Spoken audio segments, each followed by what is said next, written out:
Enjoy the Algerian rhythm and discover new destinations with Air Algérie.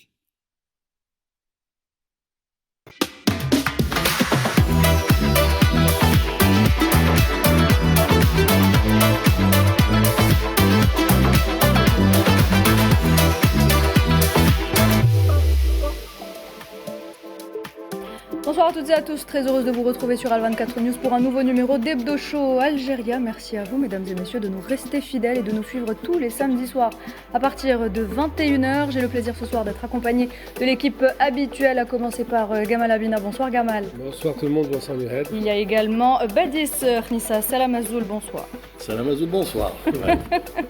Bonsoir également à Faisal Matawi qui est Bonsoir avec nous. Nuhed. Et bonsoir à Mahdi Razal autour de la table. Bonsoir. Bonsoir Noël, bonsoir messieurs. Voilà donc mesdames et messieurs, vous n'oubliez pas bien évidemment que Nariman Zekar nous rejoindra en dernière partie d'émission. Au sommaire ce soir, développement économique et cybersécurité, des secteurs névralgiques que l'Algérie entend moderniser au diapason des impératifs de la conjoncture nationale et internationale. Sommes-nous face à la reconfiguration d'un nouvel ordre régional au Moyen-Orient? Après 9 jours d'attaques sionistes et de ripostes iraniennes, Téhéran menace d'une salve de bombardements encore plus dévastateur.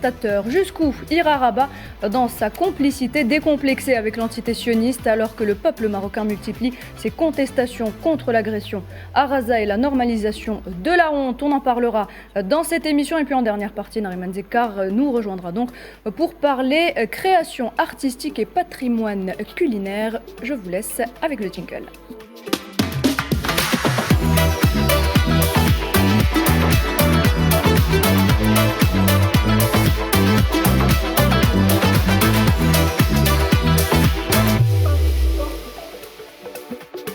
Voilà, donc le décor est planté. Messieurs, on commence avec cette information. Le président de la République, M. Abdelmadjid Tebboune, a ordonné de renforcer le soutien aux femmes porteuses de projets de familles productives et il insiste également sur la prise en charge des femmes victimes de violences. Faisal, vous avez des détails? Absolument, c'est un programme très important de la femme productive parce que ces dernières années, il a été constaté qu'il y a beaucoup de familles qui produisent ensemble, que ce soit en milieu urbain ou rural, des produits d'artisanat, de la tapisserie, des poteries, des gâteaux traditionnels, des plats, des robes, de la couture et de la haute couture. Et donc c'est un élément important parce que le président Tebboune a évoqué cette question en soulignant le fait que cette activité peut aussi devenir ou s'insérer dans l'activité économique du pays. Il a salué aussi le taux élevé de remboursement des crédits par les femmes, qui est un signe, si vous voulez, de crédit bancaire, un signe de discipline, de rigueur et également des réussites de ces projets développés au sein des familles, de plusieurs familles, parce qu'il y a des femmes qui ont des disponibilités de travailler à la maison avec leurs enfants ou leurs époux, leur père ou leur mère. Et donc c'est une activité aussi importante qui aussi, comme l'a souligné le président Tebboune, contribue à la libération de la femme dans les cadres des coutumes et des traditions de l'Algérie. Parce que souvent, quand dans les indices économiques, des femmes qui sont au foyer, ce qu'on appelle le mar al-makitat al-bayt, est souvent été à un moment donné ignorée, alors que ça peut être un élément actif dans l'économie nationale. Et pour la violence, l'Algérie a, vous savez, Nouhed, a pris plusieurs dispositions pour lutter contre toute forme de violence contre les femmes, que ce soit les violences conjugales, les violences verbales dans la rue, etc. Il y a une loi qui a été adoptée et donc le président, le chef de l'État, a insisté pour que justement ce dispositif soit renforcé, pour que la femme algérienne soit protégée par l'État et par la loi et par la législation et aussi même par le milieu social. Badis, l'Algérie nouvelle instaure l'égalité citoyenne comme étant une norme dans un esprit inclusif. Écoutez, la force d'une nation se mesure à la dignité de ses femmes. Et le président de la République l'a bien saisi, l'a bien compris au lendemain de son élection. Il a placé la femme, en tout cas, au cœur battant de la décision politique, au cœur battant, y compris de l'économie aujourd'hui, c'est ça dont il est question, c'est cette économie solidaire circulaire, l'intégration, la reconstruction aussi du tissu économique, notamment avec une orientation de production, notamment, et non pas d'assistanat, puisque la femme, que ce soit dans l'artisanat, dans les coopératives, à l'échelle locale, peut être justement un levier de croissance et un levier aussi de production.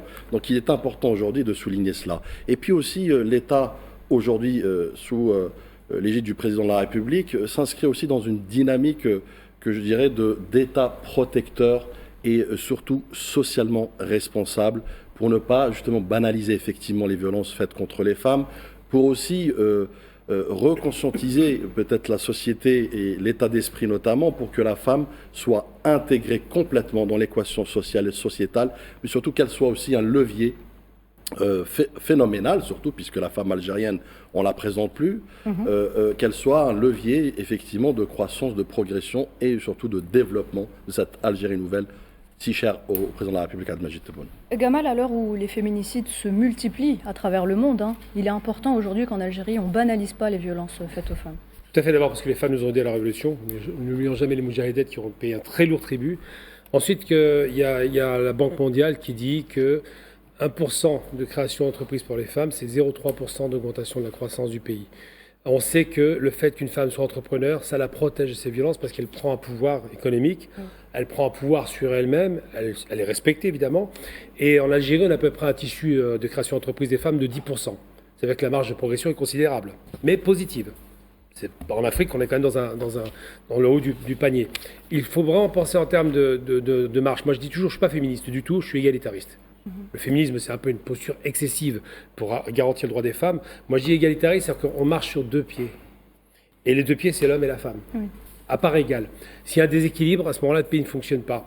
Et je pense que si on veut que l'Algérie décolle, les femmes, quand on aide la création d'entreprise d'une femme, on crée deux entreprises, la sienne et celle de demain. Pourquoi ? Parce qu'elles transmettent des valeurs, parce que l'entrepreneuriat peut être transmis par une femme. Moi, j'ai un ami, je ne vais pas donner son nom parce qu'il serait un peu gêné, dont sa petite fille de 10 ans, par exemple, c'est assez extraordinaire, a fait sa petite entreprise comme ça au niveau scolaire, a vendu des petits produits comme ça, des petits bijoux, elle en a vendu une centaine, toute seule à 10 ans. C'est vous dire un peu l'impulsion possible, parce qu'il y a un sens de la gestion de la famille, on le sait, il y a un sens de la gestion des affaires, et j'en veux pour preuve, Mohamed Younous, quand il va créer le microcrédit, le taux de recouvrement pour les femmes, c'est 97%. Il y a le sens aussi de la discipline et de la parole donnée. Donc tous ces éléments-là, parce qu'elles gèrent bien les femmes, elles font attention, elles ont peu de moyens, elles gèrent avec peu de moyens.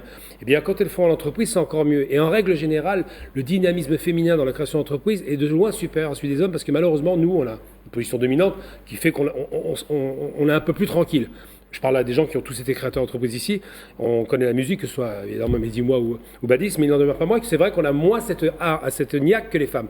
Donc moi, je pense que les lois prises par l'État algérien sont des lois qui sont positives, parce que d'abord, c'est un exemple à donner au monde arabe, pour commencer, et africain, et puis surtout parce qu'on a besoin de cette richesse extraordinaire que sont le corps féminin. Très bien. Merci. Merci Gamal. Parlons à présent, messieurs, si vous le voulez bien, de ces 5 permis d'exploration attribués à 8 compagnies pétrolières internationales. On parle de Eni, de Sinopec ou encore de Total Energy. Ça s'est passé cette semaine lors du Algeria Bid Round 2024, Faisal. Absolument. Et M. Mohamed Harqab, qui est ministre de l'Énergie et des Mines, a salué les résultats positifs de cet appel à la concurrence internationale pour l'exploitation effectivement de gisements d'hydrocarbures, notamment dans la région du sud-ouest algérien. Il s'agit d'Ahara et le sud-est également, à Élysée, Urgan 2, Adra, Zerapa 2 dans le bassin de l'Ahlat Gourara, dans le wilaya d'Adrar et de Ain Salah, et de Toual 2, bassin de Berkin, dans le wilaya de Ouargla et d'Élysée. Et Garn el-Gassa 2, bassin de Gourara et Temimoun, dans le wilaya de Béchar, Ben Abbas al-Bayad et Temimoun. C'est quand même des projets très très importants. Plusieurs grandes entreprises internationales ont repris ces projets, notamment Qatar Energy avec Total Energy, qui est une société donc qatari et française.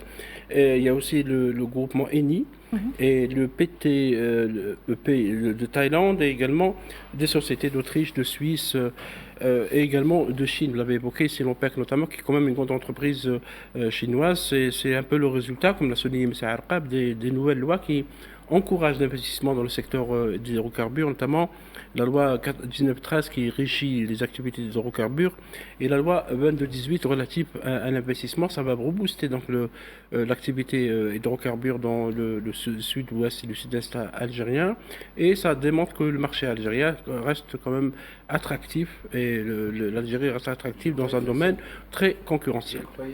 D'après les mauvaises langues et les petits trolls sur les réseaux sociaux, que l'Algérie n'était pas un pays attractif, que l'Algérie était fermée, que personne ne voulait investir en Algérie. Donc si je comprends bien, c'est Bac-8, ces personnes qui ne savent même pas écrire leur prénom sans faire de faute d'orthographe. Vous avez Qatar Energy, Eni, Total Energy, les Autrichiens, les Chinois avec Sinopec qui veulent investir massivement dans un pays qui est refermé sur lui-même, qui ne veut pas laisser les étrangers investir. Donc je pense que ce qui s'est passé lors de ce sommet, enfin lors de cette réunion, est un pied de nez à tous les détracteurs de l'Algérie et à tous ceux qui critiquent l'Algérie sur l'ouverture économique du président Abdelmadjid Tebboune depuis son élection en 2019 et sur ce que sera l'Algérie pour les prochaines années. Un pays attractif, un pays développé, un pays qui va faire du partenariat gagnant-gagnant, win-to-win, et pas du partenariat où on vient piller les richesses de l'Algérie. Il faut savoir également que Sonatrach, en l'occurrence la première société pétrolière en Algérie, et africaine aussi, ne veut travailler qu'avec des gens où il y a un partenariat win-to-win. C'est pas tu viens, tu puises nos richesses et tu te barres et tu sors tes dividendes. Ça, c'est pour les pays qui n'ont pas de dos solide. D'accord ? Nous, on est obligés de travailler main dans la main et de profiter de façon équivalente du savoir et des richesses de chacun. Donc voilà, ça c'est la nouvelle Algérie. On travaille avec tout le monde et on travaille avec des gens sérieux et on développe les infrastructures de l'Algérie. Il faut juste noter, Mehdi, que l'Agence nationale pour la valorisation des ressources en hydrocarbures, ANAP, ce projet, cet appel d'offres international est le premier d'autres appels d'appel d'offres qui concernent 17 projets pétroliers et gaziers destinés à l'investissement donc au niveau national. Donc ce n'est que le début. Donc ces 6 projets, ce n'est le début. Peut-être qu'il y aura d'autres aussi dans les prochaines années à travers, donc bien sûr. C'est un beau pied de nez à tous les détracteurs de l'Algérie. Absolument, c'est une belle réponse. Messieurs, tout le monde s'accorde à dire que cet événement a été un succès. Ça a été un succès. Badia, est-ce qu'on peut dire que le succès justement qu'a rencontré cette Algeria Bid Round 2024 confirme l'attractivité du climat des affaires en Algérie? Non, mais j'irais même jusqu'à damer le pion de ces mauvaises langues, et j'abonde sur un peu ce que disait Mehdi à juste titre. Entendons-nous sur un aspect très, très fondamental et très clair à clarifier aujourd'hui. Cet événement illustre aussi que l'Algérie aujourd'hui ne vend pas son sous-sol. Oui. Ne vend pas son sous-sol, elle négocie son destin énergétique. Nuance. Donc l'Algérie aujourd'hui, effectivement, comme acteur incontournable de l'énergie, elle est en train de redessiner sa carte énergétique. Ses partenariats sélectionnés, c'est-à-dire selon ses conditions. Il faut rappeler que c'est des enchères. Oui. Ce ne sont pas des attributions comme il fut un temps de gré à gré. Donc entendons-nous sur cet aspect-là qui est fondamental et très important pour illustrer aussi cette Algérie nouvelle, chère au président, et qui s'inscrit aussi dans le sillage justement de cette indépendance, c'est-à-dire qu'un transfert de technologie sans pour autant se fourvoyer comme il fut un temps avec des accointances de certains majors, notamment sans les citer. Donc il est important de préciser cela. Et puis aussi ça démontre une espèce de attractivité géostratégique et géoénergétique. Très important de le dire, dans un contexte de conflit, latent parfois, dans lequel l'Algérie a su démontrer effectivement c'était un pays pivot, un État pivot énergétiquement parlant, et qu'elle est à même de effectivement confirmer cette diplomatie énergétique proactive au service effectivement de ses partenaires, au service des sociétés qui respectent la souveraineté de l'Algérie, la souveraineté aussi de son peuple, la souveraineté de ses richesses, y compris fossiles. Et Gamal, je pense qu'il est important, pardon Mehdi, juste l'information, je pense qu'il est également important, Gamal, de rappeler que cet événement, que ce premier appel pour l'investissement dans le secteur des hydrocarbures, c'est le premier depuis l'année 2014. Tout à fait. Ce qui est intéressant, c'est de rappeler qu'il y a eu 8 entreprises retenues pour 5 blocs et 8 entreprises choisies. J'ai envie de dire simplement qu'un pays qui a une souveraineté, parce que tu fais référence à cela, à l'époque, on subissait la demande des entrepreneurs qui venaient faire la loi en gros sur le marché. Aujourd'hui, la souveraineté, c'est de dire qu'on peut choisir nos partenaires, ce qui fait que ça augmente le caractère de puissance du pays en l'occurrence, qui est, rappelons-le quand même, c'est pas rien, le deuxième fournisseur européen de gaz après la Norvège. Donc c'est vrai que cet événement est une ligne positive dans la mesure où on commence à reprendre la main sur nos richesses, où on augmente nos capacités, on veut les porter en 2030 à 26% de plus que ce qu'on fait actuellement, avec une ambition qui est de diversifier ses partenaires. Le choix des partenaires est important. D'abord parce que ça veut dire qu'on ne dépend pas de qui que ce soit, et en même temps parce qu'on peut négocier même les tarifs à la baisse en termes d'exploitation, on peut renégocier beaucoup de choses parce que les partenaires sont multiples et se bousculent au portillon. Donc en cela, effectivement, il faut être rassuré. L'Algérie, et ça a été dit tout à l'heure par Mehdi, il n'a pas été jusqu'au bout de son propos, première compagnie africaine de pétrole et de gaz, c'est la Sonatrach depuis 25 ans. C'est pas rien. C'est-à-dire que la gestion, ça casse les oreilles de certains. La gestion des deniers de l'État algérien en matière d'exploitation de richesses hydrocarbures, elle est extrêmement rigoureuse. C'est la société la mieux gérée quasiment d'Afrique. Il y a un autre aspect aussi. Mahdi voulait la parole. Non, une souveraineté forte, le président de la République l'a souvent répété. Et c'est un point qu'il ne faut pas négliger. Une souveraineté forte repose sur 2 points. Le premier point, c'est une économie forte. Et le deuxième point, c'est une armée forte. La protection de la souveraineté de l'Algérie, et on le voit avec ce qui se passe dans le monde actuel, est très important, et surtout en 2025. Quand tu as le contrôle de tes richesses premières, et que tu décides avec qui tu travailles, et tu n'as pas de diktat, on ne choisit pas pour toi avec qui tu travailles, c'est toi qui laisse rentrer qui tu veux chez toi. Voilà ce que c'est une souveraineté économique. C'est ça l'importance d'une souveraineté économique. C'est que c'est toi qui choisis tes partenaires et tes partenaires ne te sont pas imposés parce que tu dois de l'argent, parce que tu as des accointances avec tel ou tel pays. Là, on a de tout. On a des Chinois, on a des Français, on a des Autrichiens, on a des Italiens, on a de tout. Et on travaille avec les gens que nous choisissons par rapport à leur qualité, par rapport à leur probité, par rapport à leur probité et par rapport aussi à ceux qui veulent payer pour travailler avec nous, tout simplement. Non, très rapidement, tu m'as devancé là-dessus justement. Cet événement illustre et marque une redéfinition, notamment du rapport Nord-Sud, en matière de collaboration, de coopération.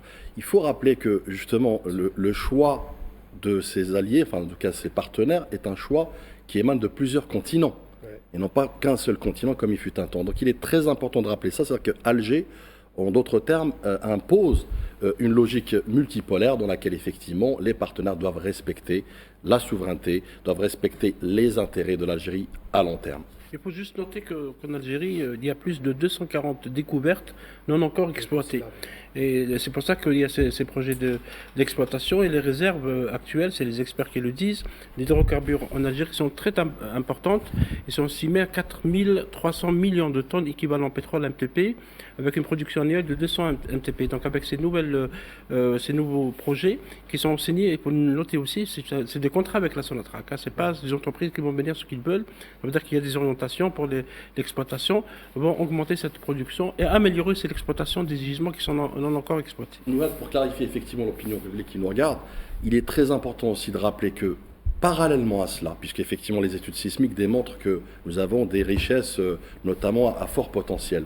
Ceci étant, avec toute cette dynamique très positive énergétiquement parlant, l'Algérie, le président de la République continue effectivement à imposer une dynamique de diversification économique, en dehors de la rente pétrolière et des hydrocarbures, pour démontrer qu'effectivement les deux binômes marchent et fonctionnent. Alors sans oublier, messieurs, qu'un prochain appel à concurrence, donc l'Algeria Bid Round 2025, sera lancé en octobre prochain. Il devra inclure entre 4 et 6 zones d'exploration. Voilà, une autre information.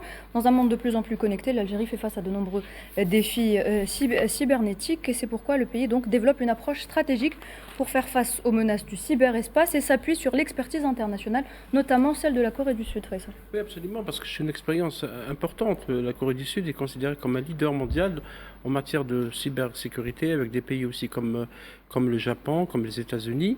Je souligne seulement qu'il y a une exposition universelle au Japon, à Osaka. Il y a eu un débat très important et très intéressant avec notamment les experts japonais sur la cybersécurité et les moyens de la renforcer, parce que de toute façon, la cybermenace traverse toutes les frontières. Et ce deuxième forum, c'est un forum Nouhed, c'est le deuxième du genre. Il a été question de l'engagement d'Algérie, un engagement politique important pour consolider cette cybersécurité. Ça a été souligné par M.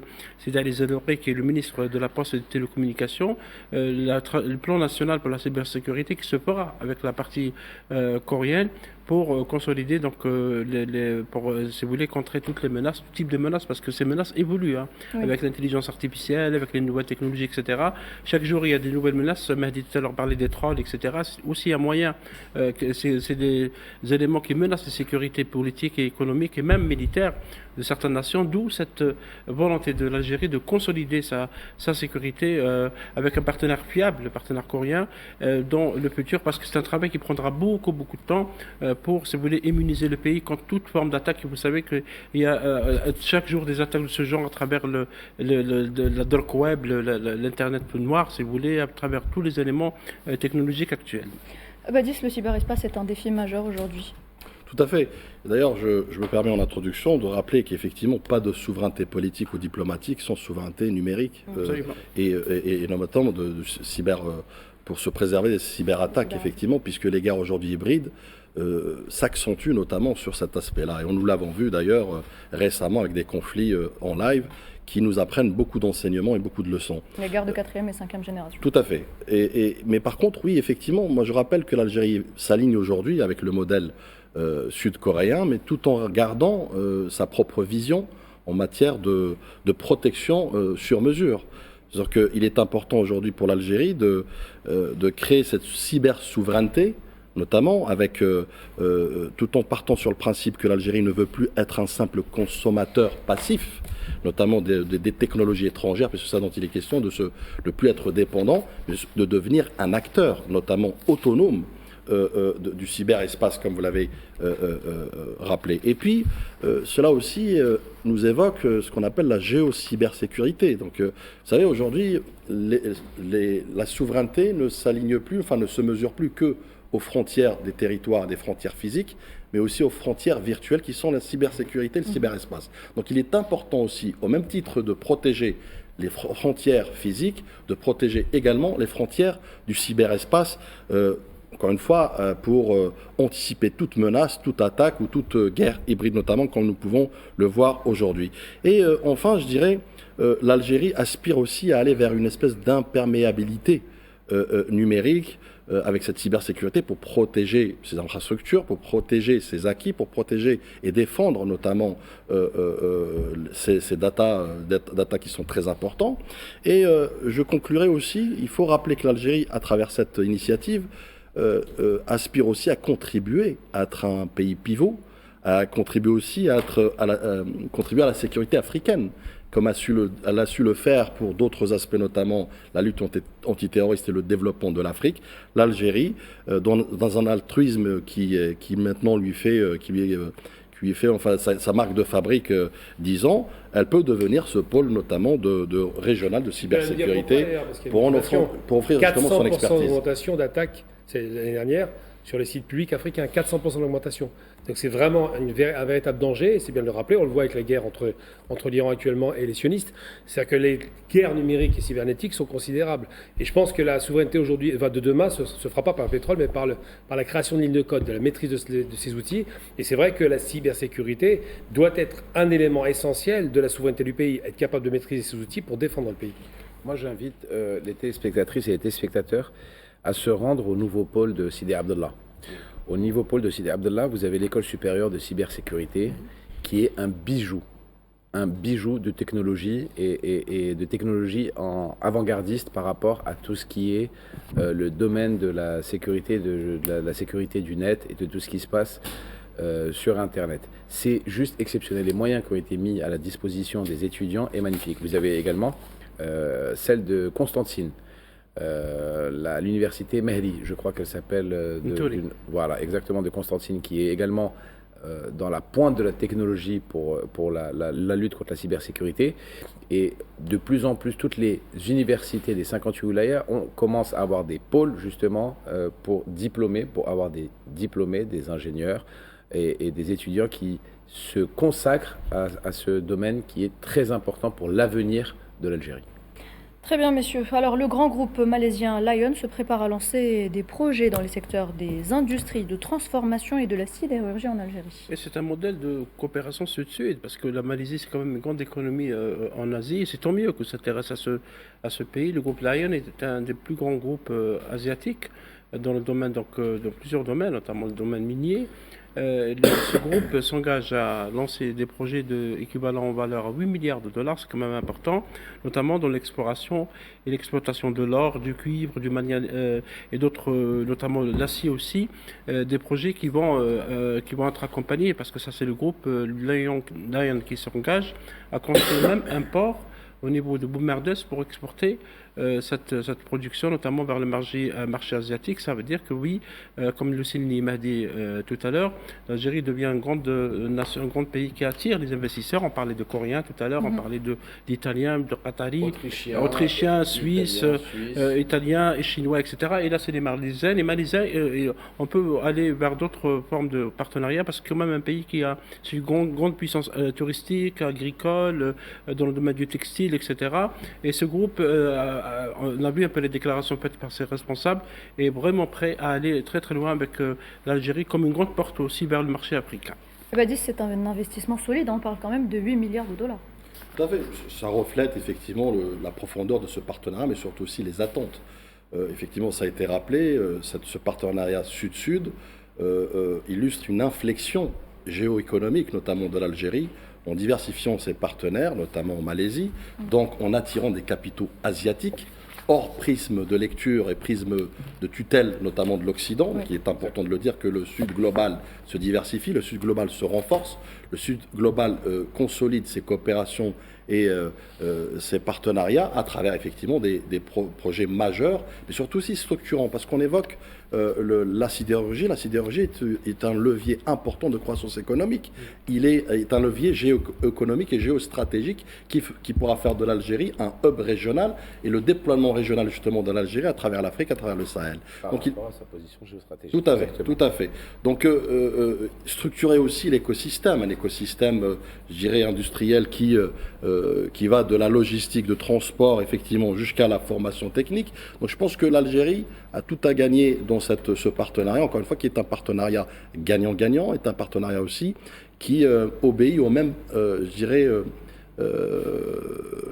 au même prisme de lecture, notamment des deux parties, puisque la Malaisie et l'Algérie s'inscrivent dans, je dirais, des aspects multidimensionnels en matière de coopération, y compris d'ailleurs du monde musulman, du monde de coopération du Sud global. Très bien, merci Badis. Mesdames et messieurs, restez avec nous, on revient dans quelques instants.